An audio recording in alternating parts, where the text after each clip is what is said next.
Karena Rasulullah sallallahu alaihi wasallam idza hazabahu, apabila ada sesuatu yang menyusahkan kepada beliau, badar ila salat, maka kanjeng Nabi langsung mengerjakan sholat. Baik, terima kasih Pak Ustadz. Barusan sudah dijelaskan ya secara jelas singkat juga sama beliau tentang faedah-faedah sholat dan semacamnya. Pak Ustadz, di sini saya mewakili teman-teman yang menonton video ini dan para jamaah yang hadir di sini, Pak Ustadz. Ya. Tadi sedikit sudah dijelaskan. Di sini ada terbersit sebuah pertanyaan begini, Pak Ustadz. Ketika kita mengerjakan sholat itu, kalau secara dan meninggalkan sholat ya, kalau kita mengerjakan sholat secara sisi duniawi, Pak Ustadz. Secara sisi duniawi kan sudah banyak tuh penemuan-penemuan, artinya dari segi medis, kalau kita sholat itu dari segi kesehatan sangat bagus karena faktor gerakannya juga membuat hati tenang, itu kan sudah kita merasakan ya teman-teman semuanya. Iya. Sekarang yang ingin saya tanyakan itu dari sisi akhiratnya, Pak Ustadz.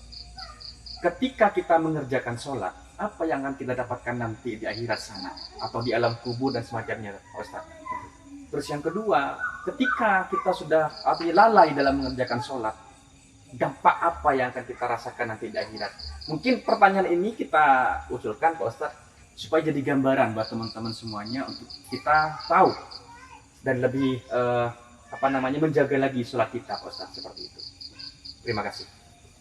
Terima kasih atas pertanyaan yang dari siapa? Mungkin dari para hadirin mewakili dari jamaah barusan dipertanyakan. Kalau secara duniawinya pertanyaan sholat itu bagaimana rahasia-rahasia kita sudah tidak perlu dipertanyakan, itu sudah banyak penjelasan, bahkan dalam hadis sudah dijelaskan, dan ulama Imam Ghazali dalam kitab Ithihafus Sadah di situ memperjelaskan tentang rahasia-rahasia gerakan-gerakan sholat.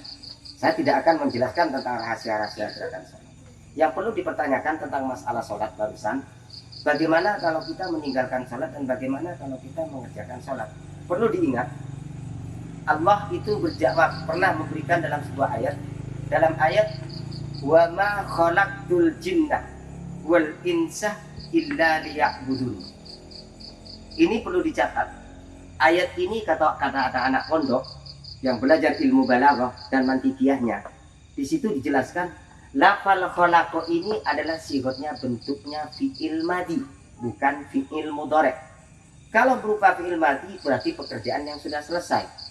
Jawabannya begini, apa sih kita kalau mengerjakan sholat rahasia nanti di akhirat? Allah hanya menjamin wa ma khalidina fiha ay fil jannah khalidina fil jannah khalidina finnar. Kalau ditartibkan seperti itu, hanya itu. Kalau kita mengerjakan sholat, Allah memberikan jaminan berupa surga. Surga itu seperti apa? Maaf, ini tidak bisa digambarkan dengan secara kasat mata. Karena surga itu adalah alladzina yu'minuna bil ghaib. Ini surga. Balasannya itu alladzina yu'minuna bil ghaib, berbicara surga seperti itu. Tapi kalau ingin tahu itu secara tanda-tandanya bisa. Tanda-tandanya surga bisa. Kalau Anda ingin tahu tanda-tandanya surga bisa. Buktinya bagaimana?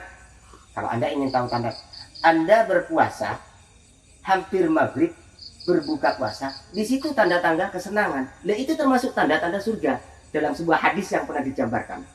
Ini tanda-tanda kesenangan itu seperti itu.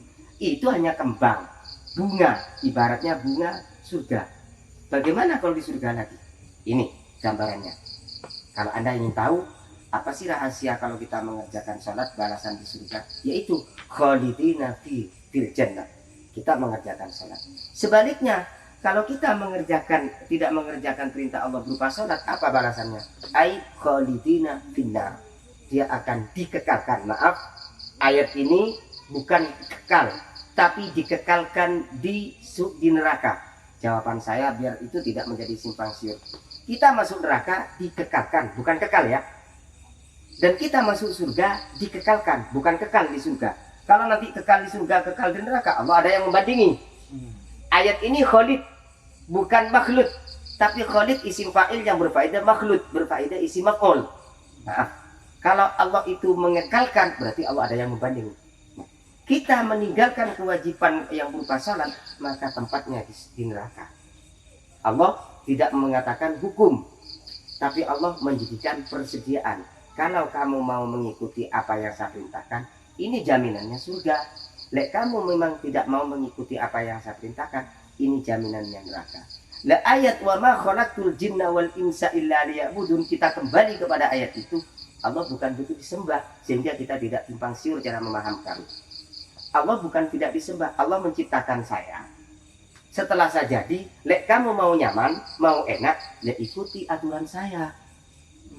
Bukan Allah butuh disembah.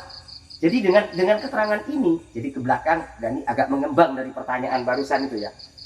Allah menjadikan saya, lek kamu ingin hidupnya nyaman nanti, ikuti aturan saya. Berarti Allah kan tidak mau disembah. Dan Allah hanya menyediakan jaminan. Lek kamu mengikuti sholat, apa yang menjadi perintahku, kerjakan sholat, surga jaminannya.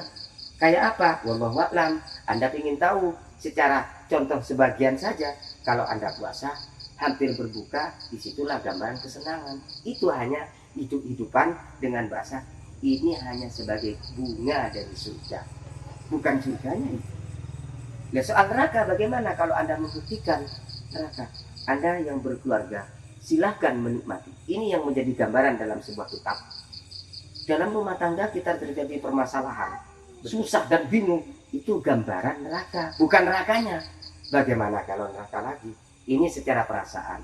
Kalau neraka secara api panas, coba dalam ayat Al-Quran, waquduhan nas wal hijarah, dalam ayat Al-Quran digambarkan kalau neraka yang asli bagaimana kita tidak tahu, tapi gambaran neraka sekarang Anda ambil korek api bakar, itu hanya bunga neraka, bukan nerakanya.